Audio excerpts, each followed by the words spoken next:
Now students देखिए next question है, कह रहा है draw the electron dot structure of ethyne. तो ये मैं आपको पहले भी करा चुका हूं, तो ये मैं नहीं करा रहा हूं। इथाइन का इलेक्ट्रॉन डॉट स्ट्रक्चर आप बना लीजिएगा। कह रहा है अ मिक्सचर ऑफ, ये थोड़ा सा एक साथ लिखा है, मैं पढ़ देता हूँ। कह रहा है mixture of ethyne and oxygen is burned for welding. बच्चों अब ध्यान से देखो, ये बहुत इंपॉर्टेंट क्वेश्चन एग्जाम के लिए।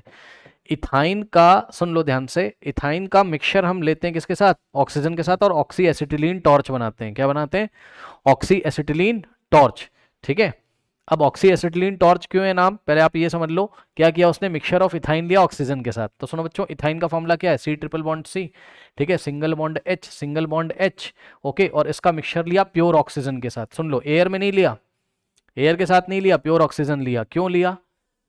पिछली क्लासेस से आप इसको कनेक्ट करेंगे बच्चों, तो अगर आप 2 कार्बन का एल्केन लेंगे, याद है? बताओ बच्चों, 2 कार्बन का एल्केन लोगे तो इसमें कितने परसेंट कार्बन होती थी? याद करिए, 25% कार्बन, याद है? और अगर आप 2 कार्बन का एल्कीन लोगे बच्चों, 2 कार्बन का एल्कीन, तो इसमें 33.33% कार्बन। याद आया? और मैंने आपको बताया था 2 कार्बन का अगर आप क्या लोगे? एल्कीन लोगे, ये लीजिए, सॉरी एल्काइन लोगे, तो इसमें 50% कार्बन होता था। याद आया बच्चों? बताइए, ये आपका क्या है? एल्केन है। 2 कार्बन का एल्केन, और ये 2 कार्बन का बच्चों एल्कीन है।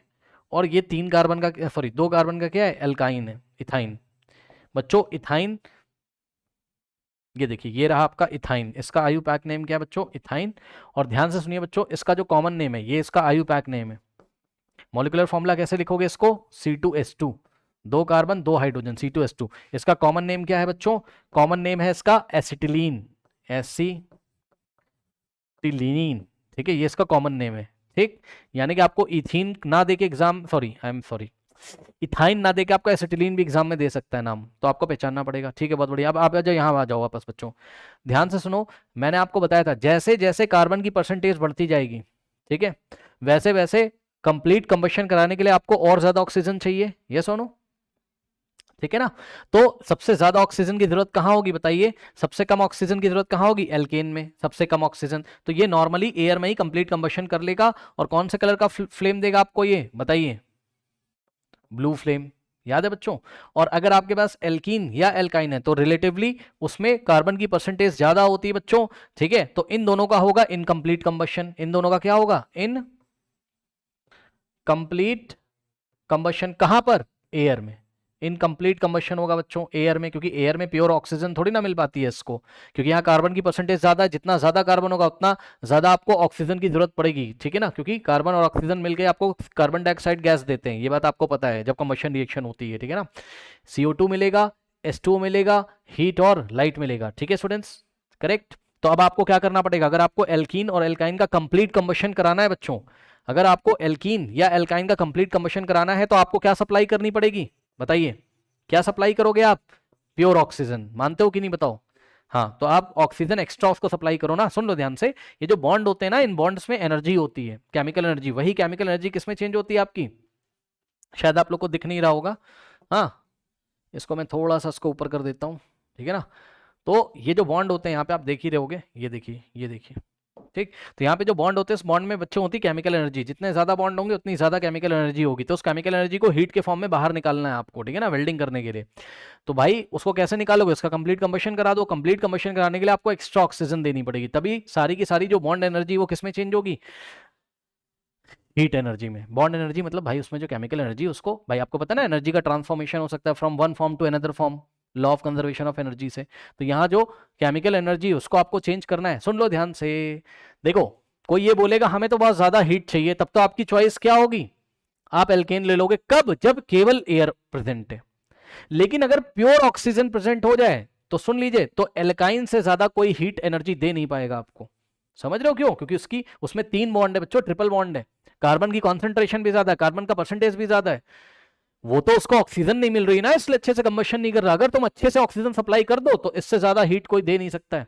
इतना ज्यादा हीट ये देगा आपको कार्बन ट्रिपल बॉन्ड वाला, कि टेम्परेचर हजारों डिग्री सेल्सियस में पहुंच जाता है। तो 3000 डिग्री सेल्सियस के आसपास टेम्परेचर पहुंचता है। इसीलिए हम इथाइन गैस का यूज या एसिटिलीन गैस का यूज हम कहां करते हैं? ऑक्सी एसिटिलीन टॉर्च में। तो उसमें क्या करता है? वेल्डिंग करने के लिए इसका यूज करता है। अब आपको पता है वेल्डिंग अगर करनी है तो हाई टेम्परेचर आपको चाहिए, बस कहानी खत्म, यही है। अब सवाल पढ़ लो फटाफट। कह रहा है बच्चों कि a mixture of ethyne and oxygen is burned for welding. Okay, in your opinion why can not we use a mixture of ethyne and air purpose. अब बताओ, कह रहा है कि आप प्योर ऑक्सीजन क्यों लेते हो, यहां पर एयर क्यों नहीं लेते हो। मैंने आपको समझा दिया, क्या क्या कहानियां लिखेंगे बताइए, कि कार्बन ट्रिपल बॉन्ड कार्बन होता है, ठीक। हालांकि ये सब बातें आपको यहां नहीं मिलेंगी, अगर आप चाहें तो आप लिख सकते हैं क्या, कि प्योर, सुन लो, एयर के प्रेजेंस में कंप्लीट कंबशन। देखो सीधी साफ बात तो ये है, पहले तो आपको एग्जाम में इतना लिखना है कि एयर के प्रेजेंस में कंप्लीट कंबशन नहीं होता है, तो आपको ऑक्सीजन सप्लाई करनी पड़ेगी। अब इसके बाद आप कुछ भी कहानियां लिखो, क्या कि परसेंटेज ऑफ कार्बन क्या होता है, बहुत ज्यादा, ये बात तो जरूर लिख देना, जिसको कंप्लीट कंबशन कराने के लिए आपको ऑक्सीजन की जरूरत होती है। उसके बाद आप ये लिख सकते हो, हाँ भाई यहाँ 3 बॉन्ड होते हैं, ठीक है। तो यहाँ पर क्या नाम है, केमिकल एनर्जी, इसमें बॉन्ड में बहुत ज्यादा बॉन्ड एनर्जी, आप केमिकल एनर्जी होती तो उस एनर्जी को हीट के फॉर्म में चेंज करने के लिए इसका कंप्लीट कंबशन कराना होगा, जिसके लिए हमें एक्स्ट्रा ऑक्सीजन सप्लाई करनी होगी। कोई डाउट है बताइए। अब पढ़ लो क्या क्या आंसर लिखा है, ठीक है, समझा मैंने आपको दिया है। प्रोडक्ट बना के दिखा देना वहाँ एग्जाम में, लॉन्ग आंसर टाइप में अगर आया होगा 3 नंबर पे मान लीजिए। हालांकि रिएक्शन नहीं पूछी, बट फिर भी आप बना सकते हैं बच्चों रिएक्शन, ठीक है। तो क्या क्या बनेगा बच्चों बताइए, CO2 बनेगा, H2O बनेगा, और साथ में क्या निकलेगी बताइए, बहुत ज्यादा हीट निकलेगी, और प्लस लाइट भी यहाँ पर निकलेगी, ठीक है बच्चों।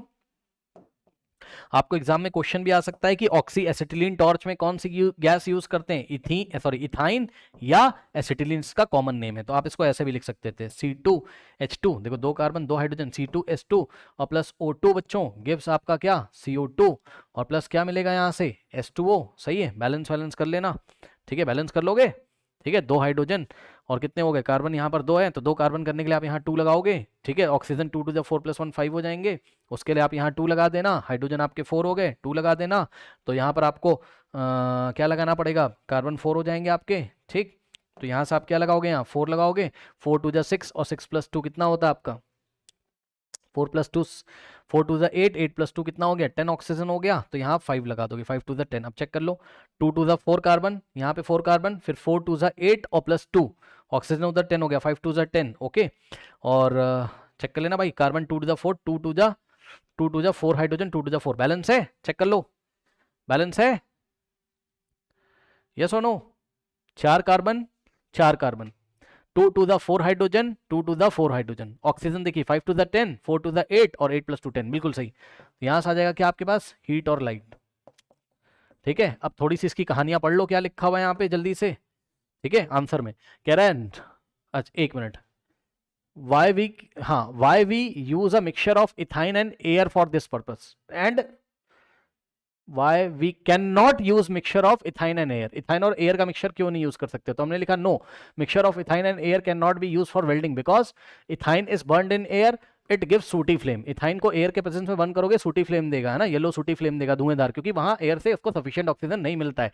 This is due to the incomplete combustion, incomplete combustion के कारण ऐसा होता है, by limited supply of air, या by limited supply of air की जगह आप लिख सकते हो by limited supply of air ना करके by limited supply of oxygen लिखेंगे, okay. However if ethyne is burned with oxygen it gives a clean flame with the, देखो तो उसको भाई ऑक्सीजन नहीं मिल रही थी ना, इसलिए वो क्लीन फ्लेम नहीं दे रहा था, येलो सूटी फ्लेम दे रहा था। अनसैचुरेटेड हाइड्रोकार्बन है, कार्बन की परसेंटेज ज्यादा होती है, यहाँ कार्बन की परसेंटेज ज्यादा होती है, नहीं लिखा, आपको बात लिखनी एग्जाम में। अब सुनो, वही बता रहे हैं, कह रहे हैं अगर इसको ऑक्सीजन मिल जाए, देखो however if ethyne is burned with oxygen it gives clean flame with the temperature of 3000 degree Celsius because of the complete combustion this oxyacetylene flame is, ठीक है। तो ये जो ब्लू कलर, ये जो अब जो भी फ्लेम मिलेगा, जिस फ्लेम का टेम्परेचर कितना होगा 3000 डिग्री सेल्सियस, उस फ्लेम का नाम होता है ऑक्सीएसिटिलीन फ्लेम, ओके। और इसका यूज वेल्डिंग के लिए करते हैं, क्योंकि वेल्डिंग के लिए हाई टेम्परेचर की रिक्वायरमेंट होती है। It is not possible to attain such a high temperature without mixing oxygen, oxygen नहीं मिक्स करोगे तो कंप्लीट कंबशन नहीं होगा और इतना ज्यादा टेम्परेचर नहीं मिलेगा, वेल्डिंग नहीं कर पाओगे। और देखो यहाँ पर कुछ बातें यहाँ पर लिखी हुई हैं, देख लीजिए, कह रहा वेयर, पढ़ लीजिए, in pure oxygen ethyne undergoes complete combustion and high temperature suitable for welding, whereas it contains air contains less percentage or amount of oxygen which results in the incomplete combustion of the ethine। सब पढ़ लेना कहानियां, आगे बढ़ो। कह रहा what is the difference between, हाँ ये अच्छा क्वेश्चन है, what is the difference between the molecules of soap and detergent chemically. अब मेरी बात ध्यान सुनो बच्चों, सुनो, एनसीईआरटी में क्या लिखा है, देखो अगर आप चाहो तो एनसीईआरटी वाली बात लिख सकते हो, मैं सब कुछ यहाँ लेके आया, जो पसंद है आप एग्जाम में लिख दीजिएगा, ठीक। सुनो, एनसीईआरटी वाली बात ये है कि वो आपसे क्वेश्चन ये पूछ रहा है कि सोप का जो मॉलिक्यूल होता है और डिटर्जेंट का जो मॉलिक्यूल होता है केमिकली, उसमें क्या डिफरेंस होता है, ठीक। तो सुनो ध्यान से, सोप का जो मॉलिक्यूल होता है बच्चों, एनसीईआरटी में लिखा भी definition, soap are the sodium salt और potassium salt of long change carboxylic acid. याद है मैंने एक सोप का आपको फॉर्मूला बताया था सुबह वाली क्लास में, सोडियम एस्टिरेट क्या होता है, C17H35COO Na,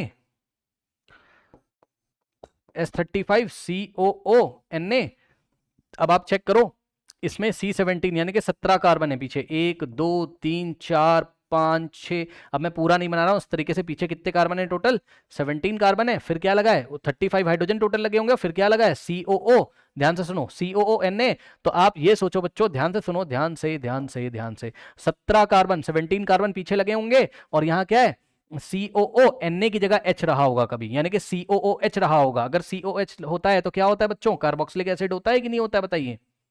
हाँ, तो यानी कि किसी जमाने में क्या रहा होगा, कार्बोक्सिलिक एसिड रहा होगा। तो कार्बोक्सिलिक एसिड में H को हटा के Na लगा दोगे तो ये क्या बनेगा, कार्बोक्सिलिक एसिड का करस्पॉन्डिंग सॉल्ट बन जाएगा। ठीक, तो सोडियम अगर लगाओगे तो क्या कहलाएगा, सोडियम सॉल्ट कहलाएगा। किसका, लॉन्ग चेन कार्बोक्सिलिक एसिड, क्योंकि किसी जमाने में ये लॉन्ग चेन कार्बोक्सिलिक एसिड रहे होंगे। ये देखिए, ये देखिए, ये लॉन्ग चेन कार्बोक्सिलिक एसिड रहे होंगे कभी। ठीक है, जिनकी रिएक्शन जिनका हमने रिएक्शन कराया होगा, सपोनिफिकेशन रिएक्शन जब कराया होगा तो यहां पर सोडियम लग गया होगा, इसलिए बोला गया सोडियम सॉल्ट होते हैं। ये सोप क्या होते हैं, सोडियम सॉल्ट होते हैं। किसके सोडियम सॉल्ट होते हैं, लॉन्ग चेन कार्बोक्सिलिक एसिड्स के, समझे। और लॉन्ग चेन कार्बोक्सिलिक एसिड्स को फैटी एसिड के नाम से भी जाना जाता है। जब लंबी लंबी चेन वाले कार्बोक्सिलिक एसिड होते हैं तो उनको हम फैटी एसिड भी बोलते हैं। ठीक, अब देख लो, कह रहा था ionic group in soap is COO minus Na+। तो ये सबसे इंपॉर्टेंट बात थी, पहले डेफिनेशन देना है, फिर बताना है कि सोप के जो आयनिक एंड होते हैं, ये वाला जो एंड होता है सोप का, उसमें क्या होता है, COO माइनस Na+ होता है। आया कि नहीं आया, बताइए। करेक्ट। और अगर आप यहीं पर Na को हटा के K लगा दोगे, सुबह वाली क्लास में मैंने आपको बताया था, यहां पर अगर आप K लगा दोगे तो ये क्या कहलाएंगे, क्या डेफिनेशन बनेगी, soaps are the potassium salt हो जाएगा। के का मतलब पोटेशियम। बहरहाल सोडियम वाला ज्यादा फेमस है तो आप इसको लिख लीजिए इस तरीके से। तो ये बात आपको लिखनी, ये सोप के मॉलिक्यूल के बारे में हो गया। उसके मॉलिक्यूल बना के नहीं दिखाना है, वहां पे मॉलिक्यूल नहीं बना के दिखाना है, लेकिन ये आयनिक वाला एंड आपको लिखना है, CO माइनस Na+, और इधर से एक बॉन्ड ओपन कर देंगे। ठीक, ये लिखना है आपको सोप में, COO माइनस Na+। ये देखिए पोलैरिटी है प्लस माइनस, तो आयनिक एंड कहलाएगा। ये वाला बॉन्ड खुला हुआ है, ये इस चेन में लगेगा जाके।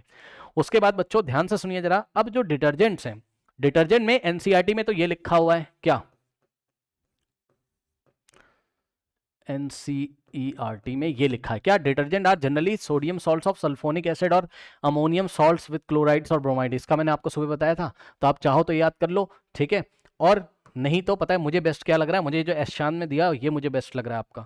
ठीक है, ये वाला आंसर आप यहां पर कर सकते हो। कौन सा, detergents are sodium salt of long chain benzene sulphonic acid. ये क्या बात है, बस इतना ही आप कर लो, इसके बाद आप छोड़ दो आगे। क्या है, detergents are sodium salt of long chain benzene sulphonic acid. Long chain benzene sulphonic acid ये क्या है, तो इसके लिए एक डिटर्जेंट का मैं मॉलिक्यूल लेके आया हूं, आपको याद बात नहीं करना है इसका, है ना, बस इसको मैं आपको सिखाने के लिए लेके आया हूं। यहां आपको देखिए बीच में क्या दिख रहा है, ये सब क्लास में डिटेल में मैंने पढ़ा है, थोड़ा शॉर्ट में बता देता हूं एक बार। ये देखिए, ये जो C6H4 आया है, ये कहां से आया है, बेंजीन से आया है। सुन लो, बेंजीन का मॉलिक्यूलर फॉर्मूला क्या होता है, C6H6। ठीक, तो इसमें से 2 हाइड्रोजन हट गए होंगे, तो 4 हाइड्रोजन बचे होंगे, चेक कर लीजिए। 2 हाइड्रोजन इसमें से हट जाएंगे, 4 हाइड्रोजन बचेंगे, और 2 हाइड्रोजन हट जाएंगे तो 2 वैलेंसी फ्री होगी। एक वैलेंसी से ये पीछे लगेगा लंबा सा चेन, ठीक, और एक वैलेंसी से ये लगेगा इधर से SO3 माइनस Na+। ठीक है, तो बेंजीन शब्द कहां से आया इसकी डेफिनेशन में, detergent are the sodium salt, ये देखिए सोडियम लग गया, सोडियम सॉल्ट हो गया किसका, long chain benzene sulphonic acid. तो बेंजीन का भी परफॉर्मेंस था यहां पर, यानी कि बेंजीन भी कहीं ना कहीं यूज हुई होगी बीच में।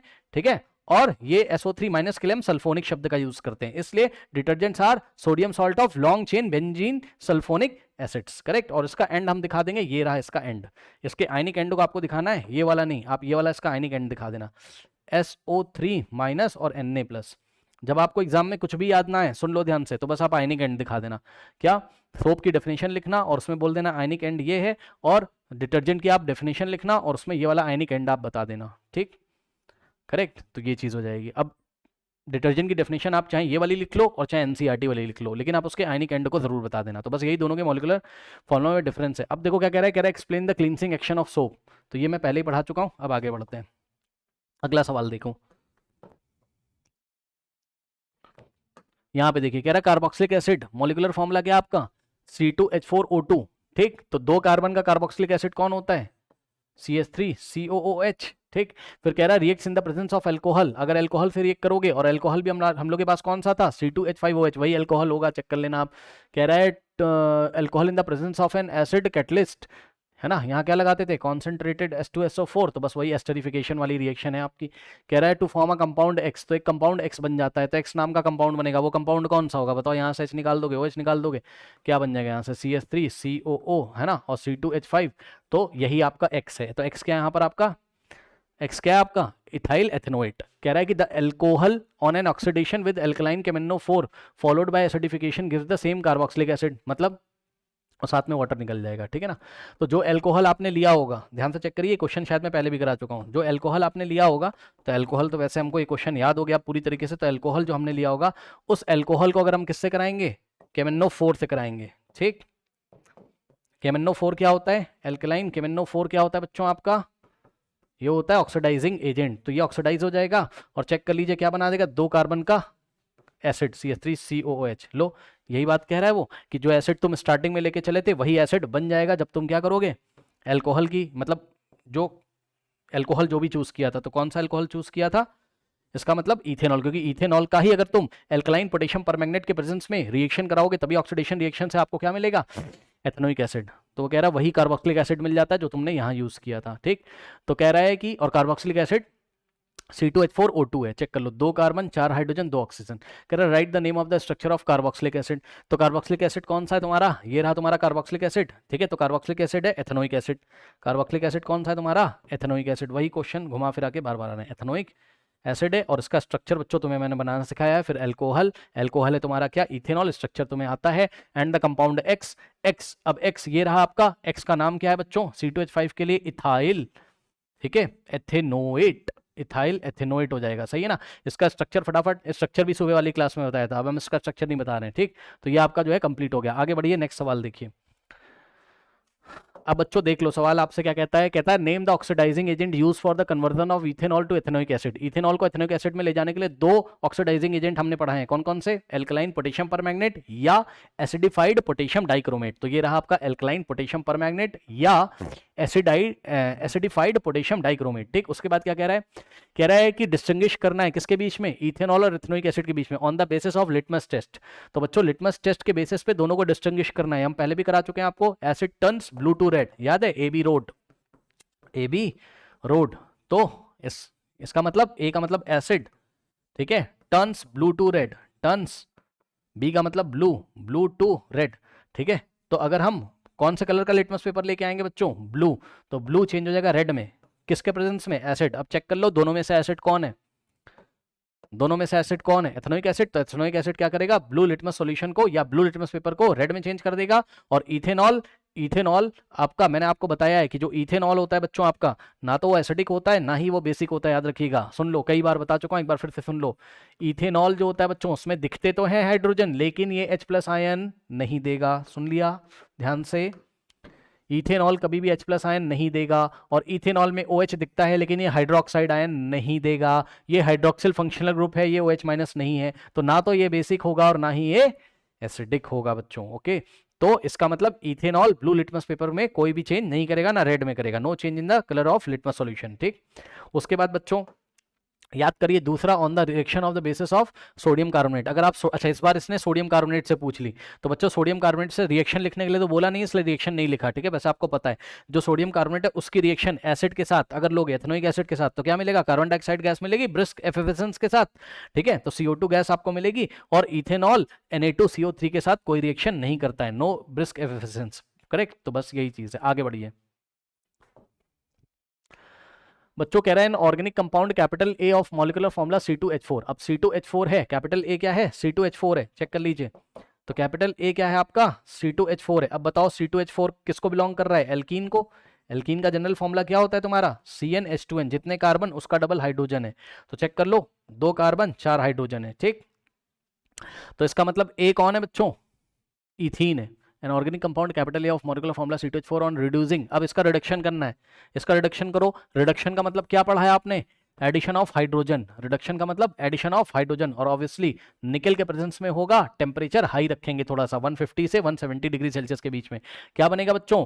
एडिशन रिएक्शन होगी, चेक कर लो। C2H4 का मतलब क्या हो जाएगा? C double bond C, single bond H, single bond H, single bond H, single bond H, और प्लस ये रहा आपका हाइड्रोजन, निकल के प्रेजेंस में करोगे, 2 कार्बन का एल्कीन था, 2 कार्बन का क्या बनेगा? इथेन बनेगा, चेक कर लीजिए, ठीक है ना। ये लीजिए, बस खत्म कहानी, एडिशन रिएक्शन हो जाएगी। तो उसने हमसे पूछा another compound B form with the molecular formula C2H6, लो यही आपका क्या है? बी है। इसका मॉलिक्यूलर फॉर्मूला क्या है? C2H6 है। यही क्या है? आपका इथेन है। फिर उसने हमसे बोला क्या कि be on reacting with chlorine. अब ये देखो, बी को रिएक्ट कर रहा है क्लोरीन से, ये इंपॉर्टेंट बात है इसमें, सुन लो ध्यान से। बी को रिएक्ट कर रहा है क्लोरीन से बच्चों, सुन लो ध्यान से। ये जो बी है तुम्हारा, ये एल्केन है कि नहीं है? और एल्केन को क्लोरीन से करोगे सनलाइट में तो सब्स्टिट्यूशन रिएक्शन होगी, याद है? बताइए। तो सी, सिंगल बॉन्ड सी, ये लीजिए, ये जो आपका बी बना है, बी कौन है? इथेन है। तो इसकी रिएक्शन अगर आप करोगे किसके साथ? इसकी रिएक्शन अगर आप करोगे बच्चों क्लोरीन के साथ, किसके प्रेजेंस में? बताइए। सनलाइट के प्रेजेंस में, सनलाइट के प्रेजेंस में अगर रिएक्शन करोगे, ठीक है स्टूडेंट्स, तो आपको क्या मिलेगा? बताइए। सब्स्टिट्यूशन रिएक्शन होगी यहाँ पर। क्या होगा बताइए? ये क्लोरीन आएगा, एक हाइड्रोजन को हटा देगा, प्रोडक्ट क्या मिलेगा? यहाँ पे Cl चिपका दो, C single bond C, H H H H H, और यहाँ Cl आएगा, और यहाँ से जो हाइड्रोजन निकला होगा, और यहाँ 2 क्लोरीन थे, एक क्लोरीन यहाँ लग गया, और ये हाइड्रोजन एक क्लोरीन के साथ क्या दे देगा? HCl दे देगा।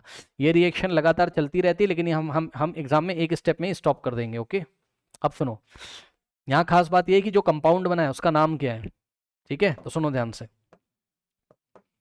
ये जो था ये इथेन था, और ये जो बना है इसमें Cl लग गया, तो नाम क्या पड़ेगा इसका? क्लोरो इथेन है ये, हेलो एल्केन है ये, हेलो एल्केन वाले होमोलॉगस सीरीज में आएगा, क्लोरो इथेन है। ओके स्टूडेंट्स, तो ये चीज हो गई, ठीक है ना।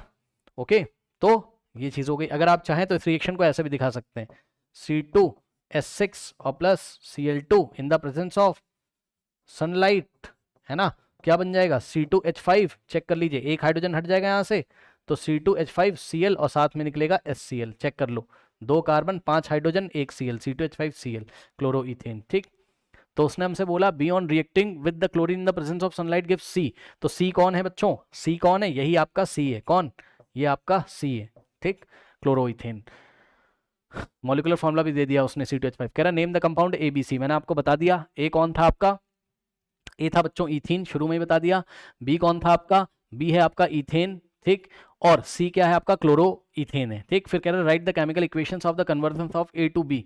ए से बी जाने में क्या कन्वर्जन हुआ? तो ए से बी जाना है। ए से बी का मतलब ए था आपका क्या? इथीन, और बी था ये, तो ए से बी जाने की रिएक्शन ये है, ये वाली, समझ गए होगे भाई, ए से बी। उसके बाद name the type of the reaction. हाँ, ये वाली रिएक्शन बच्चों कौन सी है?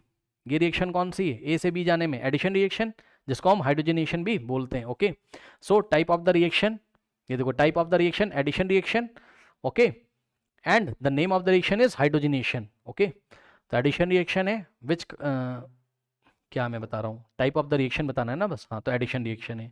कौन सी रिएक्शन है? Addition reaction. And this is ये भी लिख सकते हो आप, this is a special type of addition reaction which is known as hydrogenation, क्योंकि हाइड्रोजन ऐड हो रहा है, लेकिन आपको टाइप जरूर बताना है, ठीक है। तो बस यही है, आगे बढ़ो। अगला सवाल बच्चों, अब देखो क्या कह रहा है। कह रहा है two compound A and B have the molecular formula. अब देखो ए का मॉलिक्यूलर फॉर्मूला क्या है? C3H8, और बी का मॉलिक्यूलर फॉर्मूला C3H6 है, ठीक बच्चों। तो इसमें से ए क्या है आपका? एल्केन है, और बी एल्कीन है। तो जो एल्कीन है वही एडिशन रिएक्शन दिखाएगा। कह रहा है which one of these is most likely to show addition reaction. तो कौन दिखाएगा? बी दिखाएगा। तो एडिशन, ए सैचुरेटेड हाइड्रोकार्बन है, कार्बन कार्बन के बीच में सिंगल बॉन्ड है, और बी अनसैचुरेटेड हाइड्रोकार्बन है, ठीक है, प्रोपीन है बी, चेक कर लो। CH2 डबल बॉन्ड, 3 कार्बन का एल्कीन कैसे बनाओगे? यहाँ डबल बॉन्ड डालोगे, इसमें 2 हाइड्रोजन, है ना, और ये लीजिए इसमें 3 हाइड्रोजन, सही है। यही आपका क्या है? बी है ना। बी का फॉर्मूला क्या है? C3H6, हाँ ठीक तो है। तो यही आपका बी है। बी का नाम क्या है? प्रोपीन, 3 कार्बन का एल्कीन है। कह रहा है कि justify your answer, explain with the help of a chemical equation how an addition reaction useful in the vegetable ghee industry. Okay ठीक है भाई, तो वेजिटेबल ऑयल से वेजिटेबल घी बना के दिखा दोगे आप, ठीक है। कह रहा explain with the type of the chemical equation how an addition, ठीक है भाई, लो ये बना के आप दिखा दोगे यहाँ पर, कहाँ गया, ये आप बना के दिखाओगे। और सुनो ध्यान से, और सुनो, यहां जो बात इसने बोली थी ना बच्चों, जस्टिफाई और आंसर, तो जस्टिफाई और आंसर करने के लिए इसकी एक एडिशन रिएक्शन तुम्हें दिखानी होगी, ठीक है। ब्रोमीन से दिखाया इन्होंने, आप चाहो तो हाइड्रोजन से भी दिखा सकते हो, समझे। तो एडिशन रिएक्शन का तुम्हें एग्जाम्पल देना है। दो भैया एग्जाम्पल, क्या करोगे। तो पहला आप ये लिख सकते थे क्या, कि आप इसकी रिएक्शन करा देते किसके साथ, हाइड्रोजन के साथ, किसके प्रेजेंस में, निकेल, और टेम्परेचर यहाँ पर हाई होगा, करेक्ट।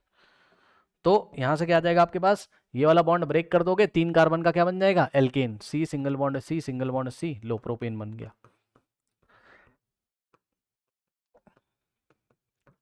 तो आप चाहते तो हाइड्रोजनेशन कर देते, मैंने आपको बताया था एडिशन रिएक्शन के अंडर में दो आती हैं, एक आती है हाइड्रोजनेशन और दूसरा होता है ब्रोमिनेशन। तो ये रही आपकी हाइड्रोजनेशन, अगर आप चाहते तो ब्रोमीन वाटर टेस्ट वाली रिएक्शन यानी कि ब्रोमिनेशन भी आप कर सकते थे। तो ब्रोमिनेशन हम करते तो कैसे हो जाता, तो इसको पकड़ लो, अच्छा इसका नाम क्या हो गया, प्रोपेन, है ना, नाम वाम लिख देना भाई, ठीक है। चलो अब अगर तुम ब्रोमिनेशन कराते तो क्या हो जाता है, इसको पकड़ लो यहाँ से, C double bond C single bond C, है ना, एच एच एच, ये लो, ठीक, और यहाँ से 2 हाइड्रोजन है इस पे, ठीक है, यहाँ से एक बॉन्ड ब्रेक कर देते और बी आर लगा देते, सॉरी ब्रोमीन लगा देते। अब आंसर क्या आता, एक ब्रोमीन इस पे चिपकेगा, एक इस पे चिपकेगा, तो C single bond C single bond C, यहाँ एच एच एच, ठीक, और यहाँ एक एच था ना पहले से, 1 2 3, यहाँ एच लगा दो भाई एक, है ना, ओके। इस पे 2 हाइड्रोजन थे, एक ब्रोमीन यहाँ चिपकाओगे और एक ब्रोमीन यहाँ चिपकाओगे। नाम इसका कैसे करेंगे, ध्यान से सुनिए, लेफ्ट से राइट की तरफ नंबरिंग करेंगे, 1 2 3, 1 नंबर पे ब्रोमो, 2 नंबर पे ब्रोमो। राइट से लेफ्ट नहीं करोगे, राइट से लेफ्ट करोगे तब तो गड़बड़ हो जाएगा। कैसे, देखो, 1 नंबर पे ब्रोमो और प्लस 2 नंबर पे ब्रोमो, 1 + 2 का सम 3 आ रहा है, सम स्मॉलेस्ट आना चाहिए। अगर राइट से लेफ्ट करोगे 1 2 3 तब तो गड़बड़ हो जाएगा, 2 नंबर पे ब्रोमो और 3 नंबर पे ब्रोमो, तो 2 + 3 कितना आ जाएगा, 5। आपको सम लेस चाहिए, तो ब्लू वाले से जो किया है नंबरिंग ऊपर वाली सही है। तो 1 नंबर पे ब्रोमो और 2 नंबर पे ब्रोमो, तो हम क्या लिखेंगे इसका नाम, 1 2, कितने ब्रोमो, 2 ब्रोमो, तो 1 2 डाई ब्रोमो,